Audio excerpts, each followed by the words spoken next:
first, it felt like the most natural thing in the world. Clara Evans and her French Bulldog, Louis, slipping into a rhythm of quiet nights and shared warmth.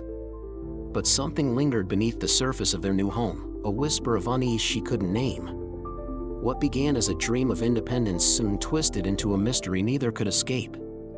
This is the story of how a silent danger crept into their lives, and how love, in its simplest form, pulled them back from the edge. Welcome to the Frenchie Tales, a YouTube channel celebrating the quirky, loyal, and life-changing stories of French Bulldogs.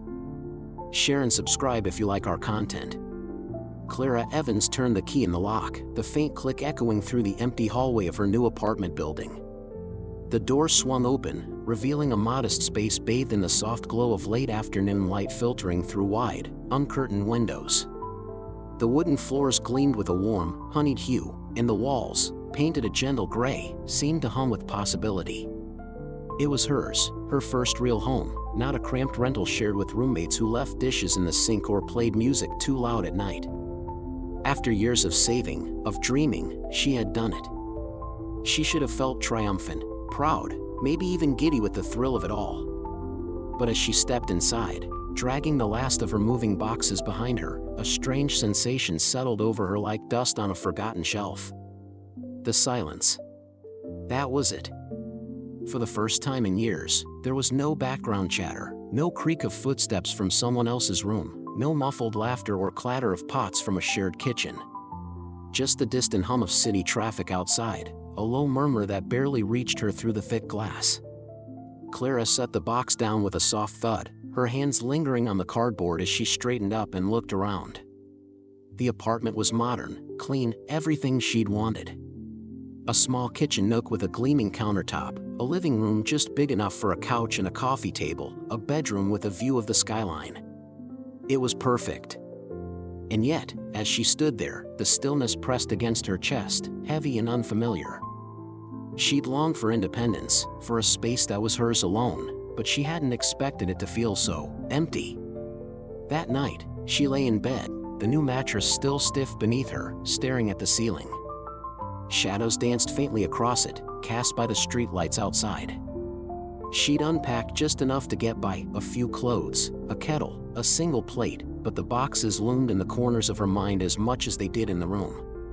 The silence was louder here, somehow, than it had been in the living room. She rolled onto her side, pulling the blanket tighter, and tried to imagine the life she'd build in this place. A home. A real one. But as she drifted into a restless sleep, the quiet felt less like freedom and more like a void waiting to be filled. By the next morning, Clara had made up her mind. She needed someone, to share this space with. She'd always loved dogs, their uncomplicated loyalty, the way they could turn a house into a home with a single wag of a tail. Back in her renting days, pets had been out of the question, landlords with their no animals clauses and roommates who'd balk at the mess. But now she had the space, the freedom, the means.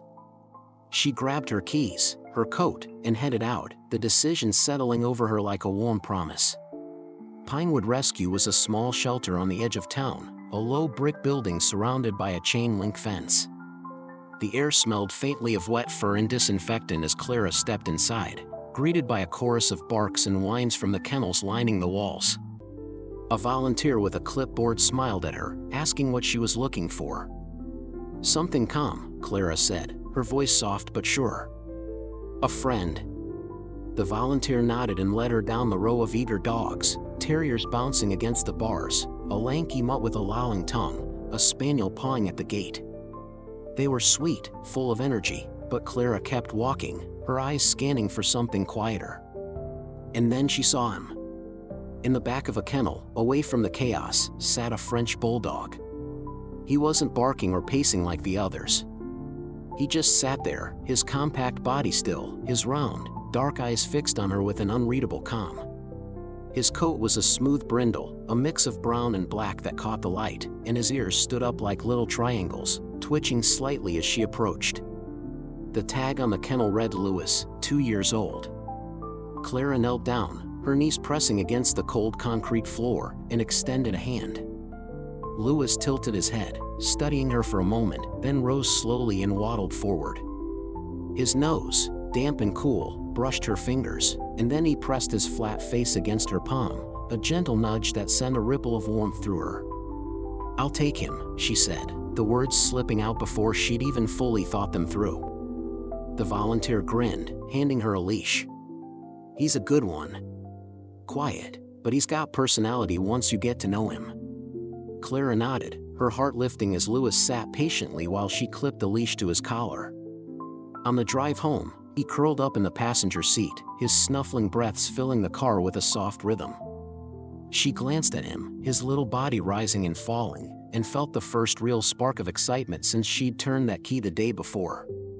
Back at the apartment, Louis explored with a slow, deliberate waddle, sniffing the corners of the living room, the edge of the kitchen counter, the base of the couch. Clara watched him, unpacking a bag of dog food in a water bowl she'd picked up on the way.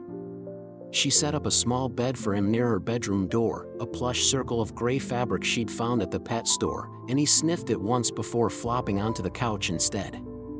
She laughed, a sound that felt foreign in the quiet space. "Fine, have it your way," she muttered, scratching behind his ears. His eyes half closed in contentment, and for the first time, the apartment didn't feel so empty. That night, as she climbed into bed, Louis stayed on his little bed by the door, his body curled into a tight ball. She watched him for a moment, the steady rise and fall of his chest, the faint snorts that escaped his squashed nose. It was a small thing, his presence, but it changed everything. The silence wasn't so heavy anymore, it had a companion now, a heartbeat to share it with.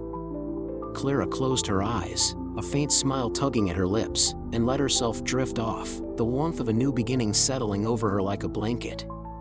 She didn't know it yet, but this was only the start, and the quiet she'd welcomed was hiding something far less comforting in its depths. Clara Evans had read somewhere that rescue dogs could take weeks to adjust to a new home, pacing, whining, or hiding under furniture as they figured out their place. But Louis, her French Bulldog, seemed to defy the rulebook from the start. By the second day, he'd claimed his spot on the couch, his compact body sinking into the cushions with a contented huff, his brindle coat blending into the gray fabric like he'd always belonged there. Clara watched him from the kitchen, pouring kibble into his bowl, and felt a flicker of something she hadn't expected: relief. The apartment, with its wide windows and quiet corners, didn't feel so hollow anymore. Louis filled it, not with noise, but with presence. He was observant in a way that surprised her. By the end of the first week, he'd learned her routine as if he'd been studying her. When she grabbed her keys in the morning, he'd waddle to the door, sitting patiently as she slipped on her shoes, his round eyes following her every move. When she came home from work, her bag slung over her shoulder and her feet aching from standing all day, he'd be there waiting, his little tail stub wagging furiously. He didn't bark or jump, just sat there, calm and steady, like a sentinel welcoming her back. "Hey, buddy," she'd say, dropping to her knees to scratch his wrinkled forehead. He'd snort in response, pressing his head into her hand, and the exhaustion of the day would melt away, just a little. At night, Clara had set up his bed near her bedroom door, a deliberate choice to give him his own space. She'd read that dogs needed boundaries, a place to feel secure, and she wanted to do this right. The first night, Louis had curled up on it without protest, his body a tight ball of fur, his breathing slow and rhythmic. She'd lain in bed, listening to the faint snuffles and snorts that drifted from his corner, and felt a quiet satisfaction. This was how it was supposed to be, her home, her dog, her rules. The silence that had once pressed down on her now felt softer, gentler, shaped by the small sounds of Louis's presence. She drifted off that night with a smile, the apartment finally feeling like hers. But by the third night, something shifted. Clara woke in the early hours, a faint warmth pressing against her legs. She blinked in the dark, groggy and confused, and shifted slightly. The weight moved with her, a solid, living thing. Her hand fumbled under the blanket, brushing against short, smooth fur, and she realized what it was. Louis. He'd climbed onto the bed, his stocky frame nestled against her calves, his head resting near her knees. She frowned, propping herself up on one elbow. "Louis," she murmured, her voice thick with sleep. He lifted his head, his dark eyes glinting in the dim light filtering through the window, calm and unapologetic. Then he let out a soft huff, as if to say, "What's the problem?" and lowered his head back down. Clara rubbed her eyes, glancing toward the door. His bed sat empty, the gray fabric untouched. She was sure she'd left him there. She'd watched him settle in before turning off the light. How had he gotten up here without her noticing? The mattress wasn't low, and his short legs didn't exactly scream agility. She sighed, nudging him gently with her foot. "Down, buddy. You've got your own spot." Louis didn't budge at first, just shifted his weight and pressed closer, his warmth seeping through the blanket. She nudged again, firmer this time, and he finally relented, sliding off the bed with a dramatic groan. She heard the soft thud of his paws hitting the floor, followed by the shuffle of him waddling back to his bed. "Good boy," she mumbled, rolling over with a small smile before slipping back into sleep. By the fifth night, though, Louis was back, and this time, he'd waited until she was too deep in sleep to notice. She woke to the same warmth, the same steady pressure against her legs, and groaned, rubbing her face with both hands. "Seriously, Louis," she muttered, peering down at him.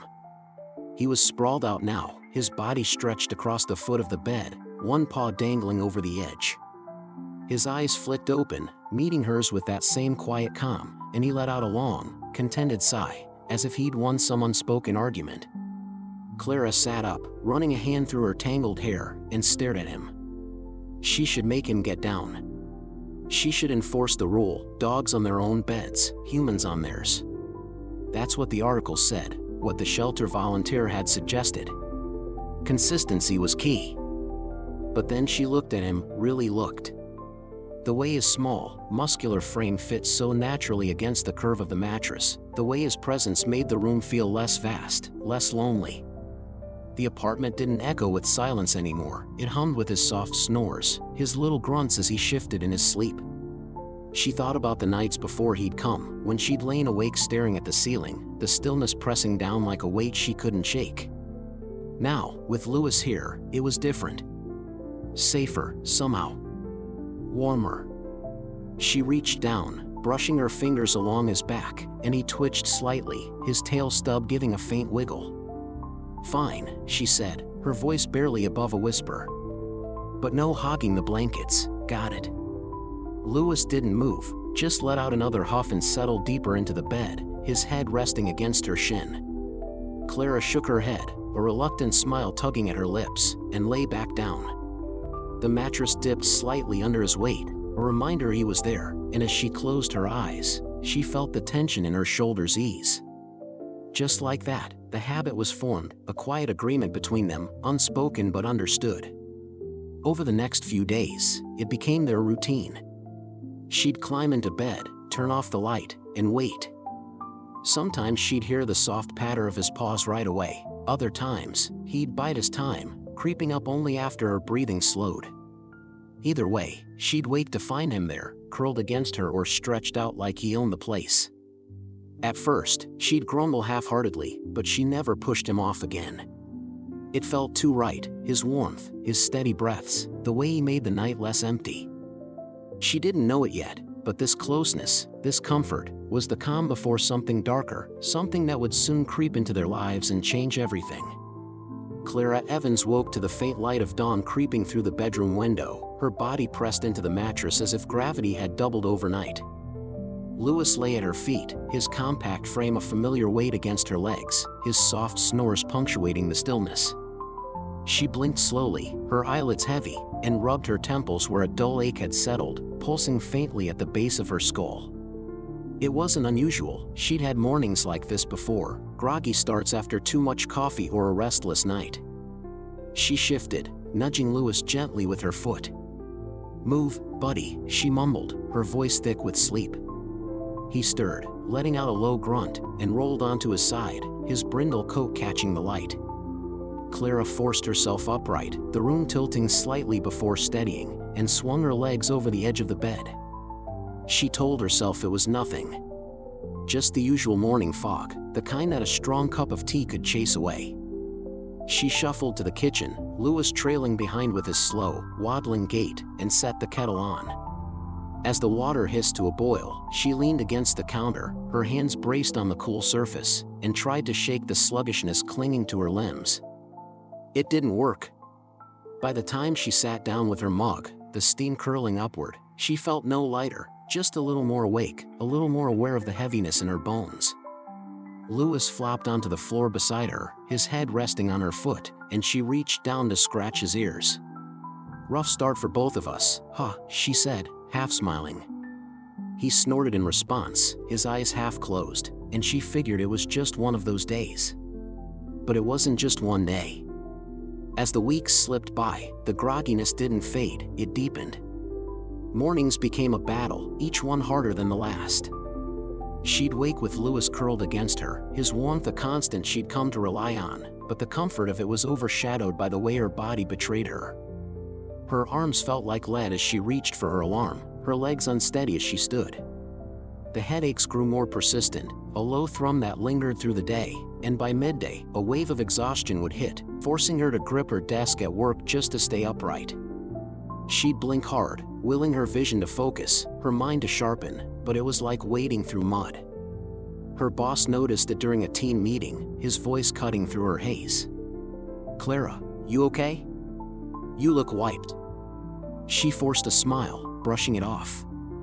"Just didn't sleep well," she lied, though she had curled up with Louis, his steady breathing lulling her under. She tried to explain it away. Work had been relentless lately, spreadsheets piling up, deadlines looming, emails flooding her inbox. Maybe her body was just reacting to the pressure, buckling under the weight of it all. She cut back on late-night scrolling, swapped wine for herbal tea, went to bed earlier. But nothing changed. If anything, she felt worse. Some mornings, she'd sit on the edge of the bed, staring at her hands as they trembled slightly, wondering why she felt like she'd run a marathon in her sleep. Louis would nudge her with his damp nose, his eyes soft and watchful, and she'd manage a weak laugh. "You're supposed to be the lazy one, not me," she'd say, ruffling his fur. But even that small effort left her winded. Then she noticed Louis wasn't himself either. He'd always been a quiet dog, more observer than whirlwind, but there'd been a spark to him, a playful bounce when she dangled a toy, a quick waddle to the door for their evening walks. Now, that spark was dimming. He slept more during the day, his body sprawled across the couch or the cool kitchen floor, barely lifting his head when she called his name. Walks became a slog, he'd trail behind her, his stubby legs moving slower than usual, his tongue lolling out as if the effort drained him. At first, she thought he was just settling in, maybe adjusting to the apartment's rhythm. But there was something else, something in the way he moved, the way his energy seemed to mirror her own fading strength. Nights were the strangest. Louis still climbed onto the bed, his presence a ritual she no longer questioned, but his breathing had changed. It was heavier now, a labored edge to the once steady rhythm, sometimes broken by faint wheezes or small, barely audible coughs. She'd wake to the sound, half asleep, her hand reaching for him instinctively. "You okay, buddy?" she'd murmur, running her fingers along his back. He'd shift, letting out a low whimper before settling again, his warmth pressing closer. She'd lie there, listening, her own chest tight with a vague unease she couldn't name. Was he sick? She checked him over one evening, kneeling beside him as he dozed on the couch. His fur felt warm but not feverish, his nose damp, his eyes clear when he opened them to look at her. No obvious signs of illness, just a tiredness that matched her own. Maybe it was the new place, she told herself. The apartment was still unfamiliar in some ways, the hum of the heater, the creak of the floors, the way the air felt thicker at night. Maybe they were both just getting used to it. She scratched behind Louis's ears, his head tilting into her touch, and forced the worry down. "We'll figure it out," she whispered, more to herself than to him. But the doubt lingered, a quiet thread weaving through her days. She'd catch herself staring at him as he slept, his chest rising and falling with that heavy, uneven breath, and wonder if she was missing something. The apartment still felt like home, Louis still felt like her anchor, but beneath it all, a shadow was growing, subtle, insidious, and impossible to ignore. Clara Evans slumped into her chair at the kitchen table, her mug of tea untouched, the steam long since faded. The morning light filtering through the apartment's wide windows felt too bright, stinging her eyes as she rubbed at them with trembling fingers. Louis lay at her feet, his French Bulldog frame curled into a tight ball, his breathing slow and heavy. She'd called in sick to work, something she hadn't done in years, because the exhaustion had become a wall she couldn't climb. Her limbs ached as if she'd been carrying stones all night. Her head throbbed with a dull, relentless pressure, and even the simple act of standing made her dizzy. She glanced at Louis, his round eyes half open, watching her with a quiet stillness that unnerved her. "What's wrong with us, huh?" she muttered, her voice barely audible. He didn't move, just let out a faint huff, and the sound twisted something in her chest. She tried to brush it off for weeks, blamed work, the weather, anything but the creeping fear that now gnawed at her. But it wasn't just her anymore. Louis was fading too. The playful spark she'd loved, the way he'd snort and waddle after a toy, the eager nudge of his nose when she came home, was gone. He barely greeted her at the door now, his tail stub giving only a weak twitch before he'd collapse onto the couch or floor. She'd offered him his favorite treats the night before, holding out a peanut butter biscuit, but he'd sniffed it once and turned away, his head dropping back to his paws. That scared her more than anything. A dog that refused food wasn't just tired, he was unwell. The apartment felt different too, though she couldn't pinpoint why. The silence she'd once found comforting now pressed against her, thick and oppressive, broken only by Louis's labored breaths at night. She'd wake to those sounds, wheezes, coughs, restless shifts, and lie there, her own chest tight, wondering if she should call a vet. But every morning, she'd convince herself it was nothing serious. He wasn't vomiting, wasn't limping. Maybe it was just a cold, she'd think, running her hands through his fur as he dozed. Maybe they were both just run down. But the excuses were wearing thin, and the mirror didn't lie. Her skin was pale, her cheeks hollow, dark circles framing her eyes like bruises. She barely recognized herself. Lila Harper noticed it too. Clara's best friend since their college days, Lila had a knack for cutting through nonsense with a single look. They met at their usual coffee shop, a small place with chipped mugs and too loud music, and the moment Lila walked in, her brows knitted together. "Clara," she said, sliding into the seat across from her, "you look like hell." Clara rolled her eyes, stirring her latte absently. "Good to see you too."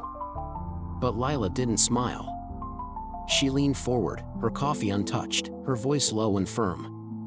"I'm serious. You've lost weight. Your skin's gray. What's going on?"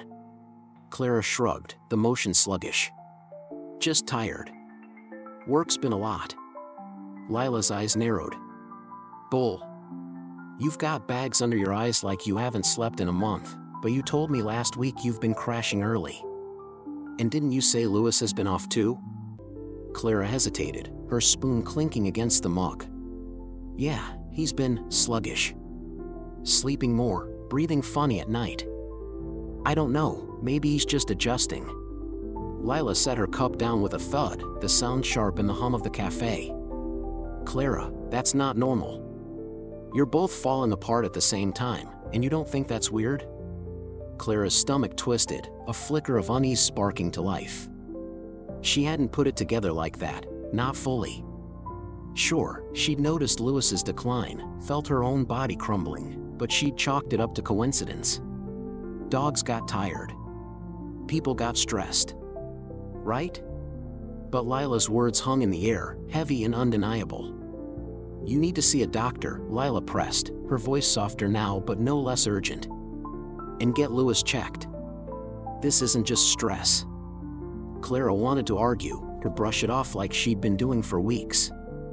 The idea of dragging herself to a doctor, of admitting something might be wrong, felt overwhelming. But Lila's stare pinned her in place, and deep down, she knew her friend was right. Something was off, had been for too long. She nodded faintly, promising to call someone, though the thought sat like a stone in her gut. When she got home, Louis greeted her with a half-hearted tail wag before sinking back onto the couch, his eyes dull. She knelt beside him, running her hands over his warm fur, and whispered, "We'll figure this out, okay?" But the words felt hollow, and the apartment's stillness pressed harder against her. That night, it came to a head. Clara collapsed onto the couch after a dinner she couldn't finish. Her appetite had vanished days ago, her body so drained she could barely keep her eyes open. Louis lay at her feet, his breathing slow and heavy, his little body unmoving. She watched him, her own chest rising and falling in sync, and for a fleeting moment, a strange thought flickered through her mind. What if we're both dying? It was absurd, melodramatic, but it stuck, clawing at her as her eyelids grew heavier. She swore she heard something then, a faint, barely there hiss, like air escaping a tire. Her head turned sluggishly, eyes locking onto the bedroom door, the metal vent near the floor. Had it always made that sound? She couldn't remember, couldn't think straight.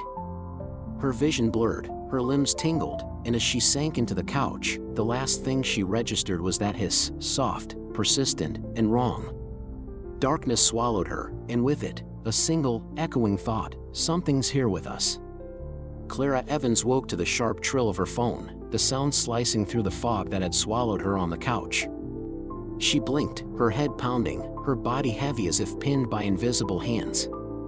Louis lay beside her, his French Bulldog frame still, his breathing shallow and uneven. The screen glowed with Lila's name, and Clara fumbled to answer, her voice a croak. "Hello?" On the other end, Lila's tone was urgent. "Clara, I'm coming over. You didn't text me back last night, and I've got a bad feeling." Before Clara could protest, the call ended, and she let the phone slip from her hand, her gaze drifting to the bedroom vent. That hiss, she'd heard it again, hadn't she? Her stomach churned, a cold dread seeping in as she stared at Louis, his little chest barely moving.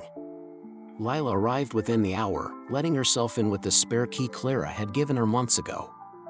The moment she stepped inside, she froze, her nose wrinkling. "It smells off," she said, her eyes darting around the apartment. Then she saw Clara, slumped on the couch, pale and trembling, and Louis, limp at her feet. "Jesus, Clara," Lila gasped, rushing forward. She pressed a hand to Clara's forehead, clammy, cold, then knelt beside Louis, her fingers brushing his fur. "He's barely moving. This isn't right." Clara tried to speak, to insist she just needed rest, but her words slurred, and Lila's patience snapped. "No. We're leaving. Now." She grabbed Clara's arm, pulling her up despite her weak protests, and scooped Louis into her arms, his body limp but warm. "You're not staying here another second." At Lila's apartment, Clara sat on the couch, a blanket draped over her shoulders, while Louis curled beside her, his head resting on her lap. Lila paced, phone in hand, already dialing. "I'm calling someone to check your place," she said, her voice firm. "This isn't stress or a cold, it's something in that apartment." Clara nodded faintly, too tired to argue, her mind replaying that hiss, that vent, the way her body and Louis's had crumbled together. Within hours, Nate Sullivan, a home safety inspector Lila knew from a friend, arrived at Clara's apartment.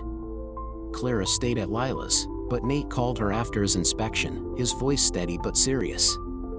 "You've got a carbon monoxide leak. Low level, from a cracked heater vent.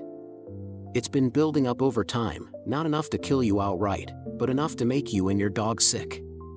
Clara's breath caught, her hand tightening on Louis's fur. Carbon monoxide. The silent killer, odorless, invisible, creeping into her home night after night. Nate explained it all, the fatigue, the headaches, Louis's sluggishness, the heavy breathing. "You're lucky you got out when you did," he said. "A few more weeks, and it could have been worse." He'd already called a specialist to fix the leak, installed detectors, and aired out the space. "Stay somewhere else for a couple days," he advised. "It's safe now, but give it time." Clara thanked him, her voice trembling, and hung up, burying her face in Louis's neck.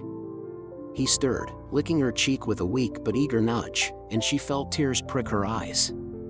They'd almost lost each other. 2 days later, Clara returned home. The apartment looked the same, gray walls, wooden floors, wide windows, but it felt different. Cleaner, lighter, as if the air itself had been scrubbed of its weight. She opened the door, Louis trotting beside her, and for the first time in weeks, she took a deep breath without that tightness in her chest. The specialist had replaced the damaged heater part, sealing the leak, and Nate's detectors blinked green from the walls, a quiet promise of safety. Clara sank onto the couch, Louis hopping up beside her, his energy already returning. He snorted playfully, pawing at her hand, and she laughed, a real, full laugh that echoed through the space. "Hey, you're back," she murmured, scratching his ears. His tail stub wagged furiously, his round eyes bright again, and she felt her own strength seeping back, her body lighter than it had been in months.